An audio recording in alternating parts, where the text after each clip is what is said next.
Hello everyone, welcome back to another video. We're going to cover the recent signings by the Toronto Maple Leafs. So the Toronto Maple Leafs shored up their last two contracts, well, last contract they needed, and then they signed an additional player. The only one left to be inked was Joey Anderson, who they got in the Andreas Johnsson trade with New Jersey. So he was looking at a deal. He didn't get much NHL time last year, and he spent most of his time in the AHL, and he actually had a really good season in the AHL. It's looking like this year he will be back in the AHL based on Toronto's depth. However, he could get called up. So just quick hits on Joey Anderson. He's only 22. He's only 22 years old, so he's quite young. He got drafted in the third round in 2016 by the New Jersey Devils. And he's recently signed with the Toronto Maple Leafs. I didn't know if he was going to do like a 1-year deal, maybe a 2-year, but he went 3 years for only $750,000, which is an absolute great contract, a great steal by the Leafs, in my opinion, especially getting that third year. Just of note, last year he didn't manage to get into for the past 2 years. So 2018-2019, he got into 34 games with the Devils. He had 4 goals and 3 assists for 7 points. He spent 13 games in the AHL where he posted 2 goals and 4 assists for 6 points. Last year, 2019-2020, he ended up suiting up for the Devils for 18 games, 4 goals and 2 assists for 6 points. So obviously that's an improvement from the year before. And then he put together a nice little campaign for the AHL affiliate, Binghamton Devils. So he had 15 goals and 19 assists for 34 points in 44 games. Do you know what? He looks pretty good. He looks pretty good, especially for being like a third-round player. He's only had 2 years pro. It was a good little signing. So basically how it works is he signed a 3-year contract. The deal is two-way, so he can easily transfer back and forth between the NHL and AHL, which really helps the Leafs up. But that's for his first 2 years, which is phenomenal. And then in the third year, he has the one-way contract then, which makes sense because he'll be 24 at that time. And you'd think hopefully he'd made the full-on jump. And if not by then you know what? If he gets claimed off waivers, he gets claimed off waivers if he gets sent down. But at $750,000 when he's in the NHL, that's good. Yes, it's more than Thornton and all that, but it's that 3-year deal that really helps.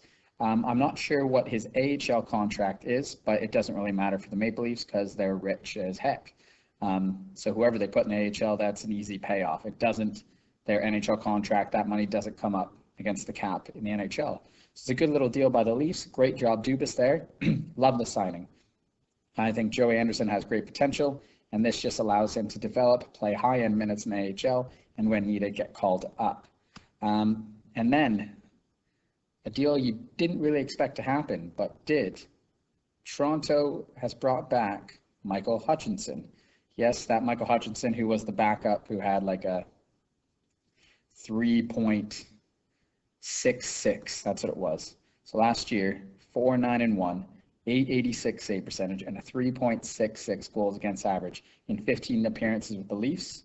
Then he went to Colorado where he was a lot better. So he played 4 playoff games, I think. I think he played 4 playoff games. 2.75 goals against average, 910 save percentage, really good. To be fair, he allowed Colorado to extend their series. Didn't show up in the big game, but come on, he had a 3.66 with the Leafs. But it's like the deal, people are like, what the heck's going on? Like the Leafs already have 3 goalies in Anderson, Campbell, and Dell.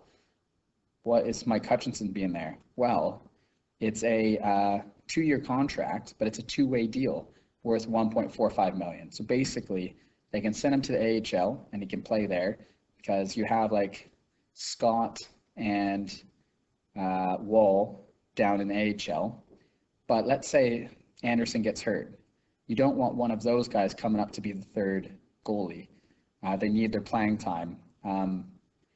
Like I know Wall is like the guy that they expect to take over, but he struggled last year a bit. So having Hutchinson being that buffer if need be that's cool. To be the third goalie, like, is he going to get ice time? No. That's if some injury happens. Can he go to the AHL? Yes. And then, because that's perfect. And then one of the other two goalies can go to the ECHL and get all their starts there. So they just get more time. I actually think it's a really smart play by Dubas here. Plus, like, if you think about it, you have the expansion draft coming up next year. Anderson's a UFA. So if they're not going to re-sign him, then that means they can protect Campbell. And that means Hutchinson can be one of the goalies because he has the NHL deal that could be up for grabs. So it works out well there. You know what I mean? Like, it just gives them more options. And then, if they sign Anderson, well, then they have their goalie for the future anyway. So they're kind of sorted there.